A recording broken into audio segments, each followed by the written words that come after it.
మోకాళ్ల నొప్పులు, నడుము నొప్పి, భుజాల నొప్పి, చర్మ, కంటి సమస్యలు ఇబ్బంది పెడుతున్నాయా? ఎలాంటి సైడ్ ఎఫెక్ట్స్ లేకుండా వైద్యం అందిస్తున్నారు డాక్టర్ సుచిత చల్లా గారు. ప్రాచీన ఆయుర్వేద చికిత్సలైన పంచకర్మ, విత్తకర్మ, అగ్నికర్మ, వాహినికర్మల ద్వారా మీ సమస్యలకు తక్షణమే శాశ్వత పరిష్కారం చూపబడును.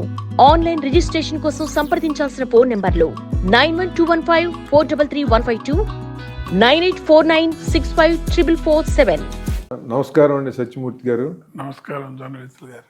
అయ్యా, మనం బాలమురళీకృష్ణ గారితో కలిసి గడిపినటువంటి అపురూపమైనటువంటి ఆ ఘడియలు, ఆ సమయం గురించి ఒక కార్యక్రమం చేస్తున్నాను. మనం సింగపూరు ఆయన్ని తీసుకుని వెళ్ళటం, ఆయన కచేరీకి, దానికి సంబంధించినటువంటి ఒక రసమయమైనటువంటి సన్నివేశాలు ఇవన్నీ కూడా, వాటిని కాస్త మనం ముచ్చటించుకుందామని మిమ్మల్ని ఈ కార్యక్రమానికి ఆహ్వానించాను. చాలా సంతోషం జర్నలిస్టులు గారు. ఎందుకంటే వారి పరిచయం అవటమే, వారిని కలవటమే ఒక అదృష్టం. అటువంటి అదృష్టం మీ ద్వారా నాకు అనేక సార్లు కలిగింది. మనం అనేక సార్లు వారితోటి మనం కూర్చుని మనం మాట్లాడటం, చాలా ఫ్రీగా వాళ్ళు మనతోటి చనువుగా, ఆప్యాయంగా, ప్రేమతో వారు మనతో మాట్లాడటం, అవన్నీ కూడా నాకు మధురమైనటువంటి అనుభూతులు. అటువంటివి మీ ద్వారా కలగటం నాకు అదృష్టం. మీరు మొట్టమొదటిసారిగా ఆయన్ని మనం సింగపూర్లో సభలకు పిలవడానికి వెళ్ళినప్పుడు ఉన్నటువంటిది నాకు ఇంకా గుర్తుందండి. చాలా చక్కగా వారు అప్పుడు నేను మిమ్మల్ని సింగపూర్ సభలకి మీరు చేస్తూ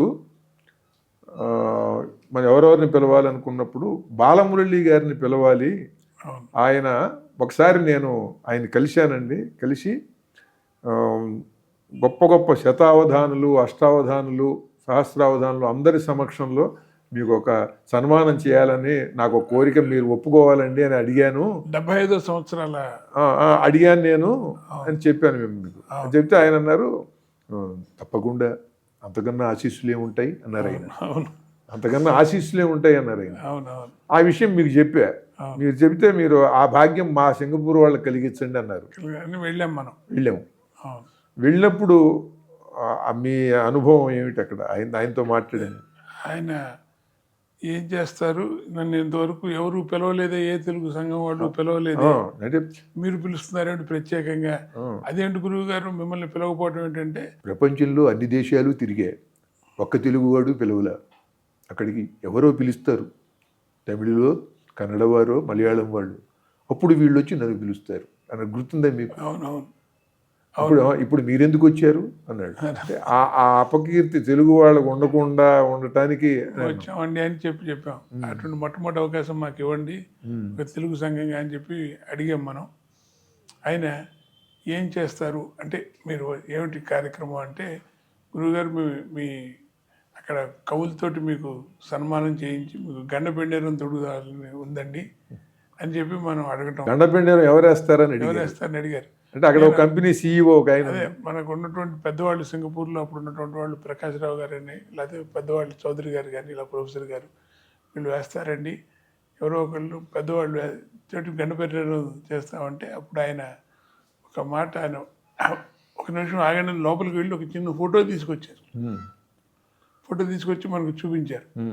అది ఆయనకి, నాకు ఆయన ఎంత వయసులో గుర్తులేదు కానీ చాలా చిన్న. ఆయనకి 20 ఏళ్ల వయసులో 60 ఏళ్ల వయసు పైన ఉన్న చెంబై వైద్యనాథ భాగవతారు గారు ఈయనకి గండపెండేరం చేస్తున్నారు రాజమండ్రిలో. ఆ ఫోటో తీసుకుని చూపించారు మనకి. చూపించి, ఇది గండపెండేరం తొడగాలన్నా, తొడిగించుకోవాలన్నా ఒక అర్హత ఉండాలి, తొడిగించుకునేవాడికి ఒక అర్హత ఉండాలి, తొడిగేవాడికి కూడా అర్హత ఉండాలి. ఇది లేకపోతే ఎవరో ఒకళ్ళు లేకపోతే ఎవరో ఒకడు పోతాడన్నారు. ఇవన్నీ చాలా అంటే ఆయన చక్కగా అదే తమాషాగా ఆయన అంటాం. దాన్ని సరే మీరు ఎలా చెప్తే అలా గురువు గారు అని చెప్పి మనం చెప్పటం, తర్వాత మనం అక్కడ కార్యక్రమానికి తీసుకెళ్ళటం. ఆ కార్యక్రమం అద్భుతంగా ఆయన పాడుతుంటే ఎల్లా వెంకటేశ్వరరావు గారు ఆయన మృదంగం పోటీ పడి మరి చేయటం. ఆ కార్యక్రమం అద్భుతం. అక్కడ దానికి ఘంటసాల రత్నకుమార్ గారు వాళ్ళు వచ్చారు. ఘంటసాల రత్నకుమార్ గారు ఆయన ఏం చెప్పారంటే, నేను చెన్నైలో కానీ బయట అనేక చోట్ల బాలమురళి గారి కార్యక్రమాన్ని చాలాసార్లు చూశాను, కానీ ఆయన ఇంత అద్భుతంగా పాడటం అనేది నా జీవితంలో మొట్టమొదటిసారి చూస్తున్నాను. ఆయన కూడా ఆ రోజున బాలమురళి గారు కూడా అంటే అంత ఉత్సాహంగా ఉత్సాహంగా వాళ్ళు లీనమై దాంట్లో తదేకమైపోయి ఆత్మీయంగా ఆత్మీయంగా పాడారు ఆయన. ఆయన చెప్పారు, నేను ఇంతవరకు కూడా ఇటువంటి బాలమురళి గారి కార్యక్రమాన్ని నేను చూడలేదని ఘంటసాల రత్నకుమార్ గారు ఆయన కళ్ళమ్మ నీళ్లు పెట్టుకుని మరీ చెప్పారు ఆయన కార్యక్రమం అవగానే. మీకు గుర్తుండి ఉంటుంది. అవును. సో అంటే అంత అనుభూతి మనకి ఆ రోజున. ఆ తర్వాత 10 మంది ఉద్దండ పండితులైన కవుల్ని అవును పిలిచి వేదిక పైన ఒక్కొక్కరు ఆసువుగా పద్యాలు చెప్పారు. పద్యాలు చెప్పడం, దానికి ఆయన సత్కారం చేస్తే ఆయనకు ఒక మనం కిరీటం పెట్టడం, సన్మానం చేసినప్పుడు బాలమురళి గారు కూడా ఉద్వేగానికి లోనయ్యారు. అంటే ఆ పద్యాలు చెప్పిన వాళ్ళు కూడా ఎవరు? గరికపాటి నరసింహారావు, మేడసాని మోహన్ గారు, వద్దిపర్తి పద్మాకర్ గారు, కడిమెళ్ళ వరప్రసాద్ గారు, కోట లక్ష్మీనరసింహం గారు, ధూళిపాళ మహాదేవమణి గారు, పాలపర్తి శ్యామలాంధ్ర ప్రసాద్ గారు, రాళ్లబండి కవితాప్రసాద్ గారు, కేశాపుర సత్యనారాయణ గారు, ఇలా ఒక 10 మంది కవులు ఒక్కొక్కరు ఆసుగా పద్యంతో గురువు గారిని అభినందిస్తూ ఇవాళ దాన్ని గుర్తు చేసుకుంటే నేను నా ఒళ్ళు పులకరిస్తుంది. అంటే అంత గొప్ప కార్యక్రమం మీరు చేశారు.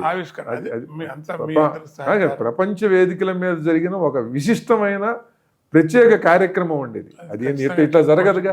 సంగీతం జరుగుతుంది, సాహిత్యానికి సాహిత్యం జరుగుతుంది, కానీ సంగీతంలో ఒక అవతారమూర్తి అయినటువంటి ఆయన అక్కడ కచేరీ చేస్తే 10 మంది పండిత దిగ్గజాలు, కవి పండిత దిగ్గజాలు, అవధాన దిగ్గజాలు వచ్చి ఆయన్ని ఆసువుగా 10 మంది పద్యాలతో సత్కారం చేయటం అనేది మామూలు విషయం కాదు కదా. అవును, అటువంటి అదృష్టం కలగటం నాకు నిజంగా కొన్ని నా పూర్వజన్మ సుకృతం అనుకుంటాను నేను. ఎందుకంటే అది సామాన్యమైనటువంటి విషయం కాదండి. అవునండి. ఆ రోజున అలాగా మనకి అదంతా గురువుగారి ఆశీర్వచనం, మీలాంటి వాళ్ళతో పరిచయం, ఇవన్నీ కూడా వాటి వల్ల అది సాధ్యమైంది. అలాగే వారు చాలా అంటే ఎంతో చనువుగా మాట్లాడుతున్నారు.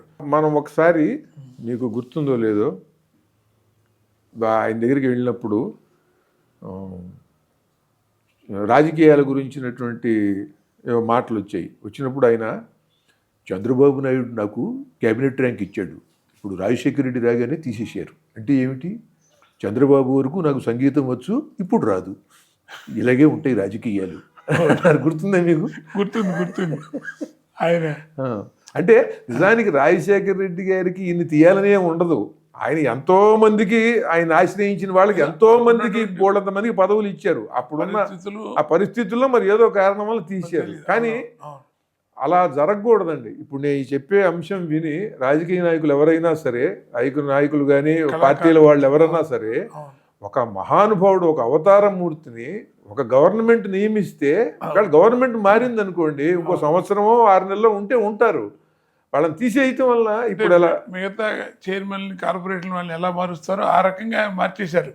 తీశారు. ఆ రాజకీయ కారణాలు అది తెలియక కాదు, తెలిసి కాదు.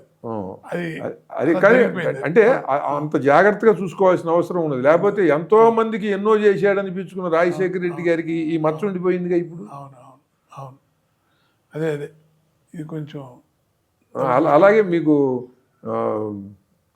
మన 7 సంవత్సరాలు ఆయన 7 సంవత్సరాల పాటు ఆంధ్రప్రదేశ్లో పాట, నేను అప్పుడు అంతకుముందు మీరు అడిగారు అది, ఎన్టీ రామారావు గారు ఉన్నప్పుడు కూడా నేను ఒక నిర్ణయం తీసుకున్నాను.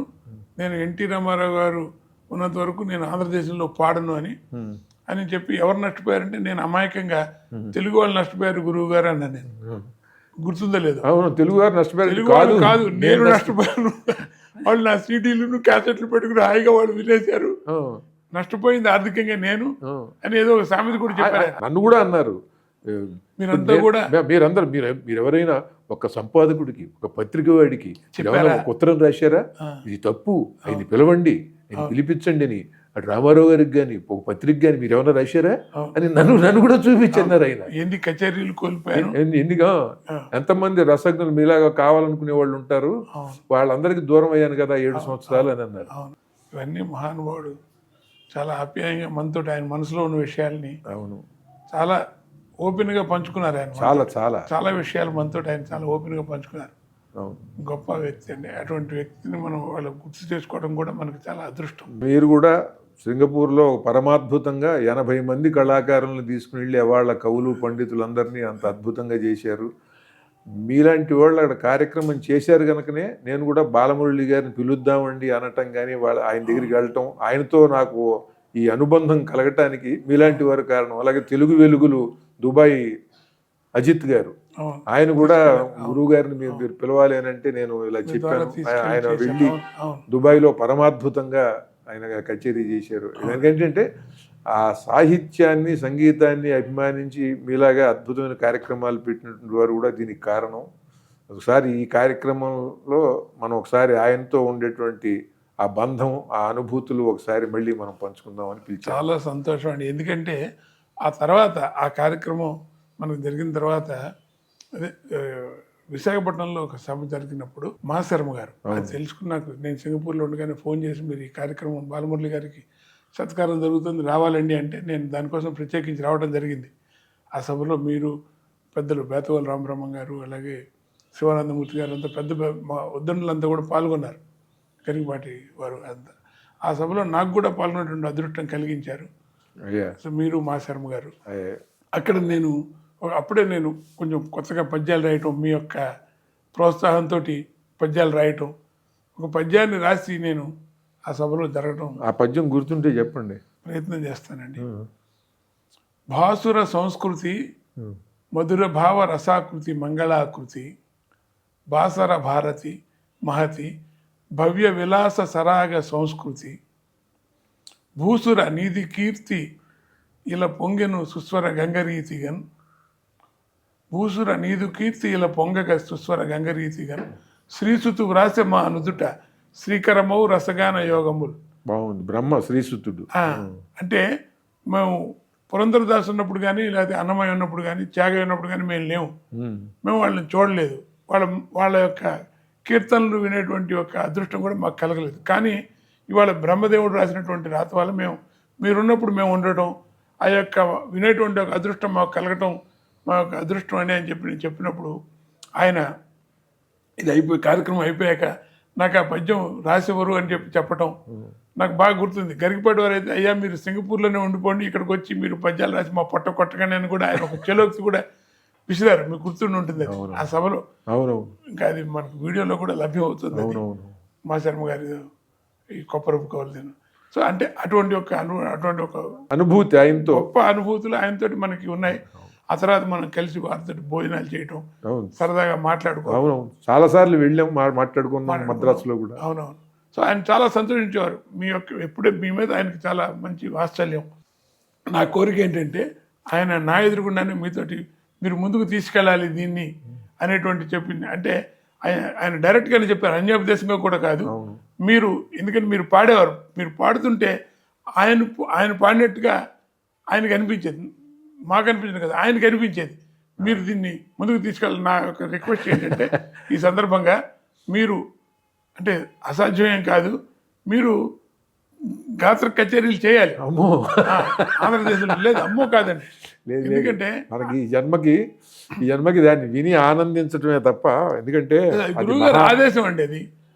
మీరు చెప్పమన్నారు అంతే తప్ప మర్చిపోయారేమో కానీ ఇవి చెప్పమన్నారు. ఈ విషయాలు మీకు ఆ గజల్ లక్షణాలు అవి సంగీతంలో ఉండేటువంటి సాహిత్యాన్ని ఎంత చక్కగా దానికి స్వరరచన చేశాము, ఇటువంటి మీకు అనిపించిన అవి చెప్పమన్నారు తప్ప మీరు మర్చిపోయి ఉంటారు. కానీ ఆయన కచేరీ చేసేటువంటి ఒక సభలో, ఏ సభ అనేది నాకు కరెక్ట్ గుర్తురావట్లేదు కానీ రవీంద్ర భారతి అనుకుంటాను, కాదు, మిమ్మల్ని పిలిచి పోర్ట్ ట్రస్ట్ ఆడిటోరియంలో విశాఖపట్నంలో పిలిచి మిమ్మల్ని మీతోటి ఒక పాట కీర్తన పాడించారు ఆయన.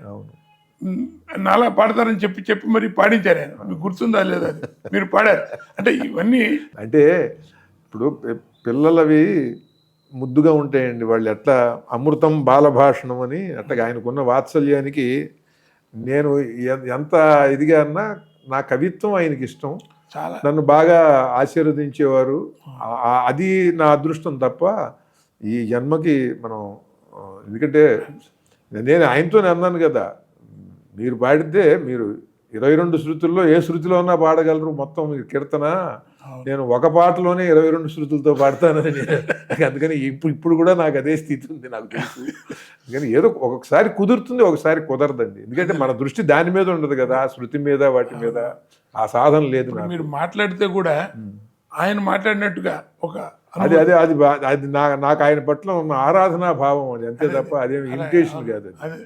అది అది ఆయన మనకి ఇష్టం ఉన్నటువంటి వాళ్ళని అనుసరిస్తాం, మనకు ఎందుకని దాన్ని ఆనందిస్తాం ఆ యొక్క మాటని, ఆ పద్ధతిని, ఆ తీరుని. అవును. అలాగే మీరు ప్రయత్నం చేయాలని చెప్పి మా కోరిక. అయ్యా నమస్కారం, చాలా చాలా ధన్యవాదాలండి. అయ్యా నమస్కారం.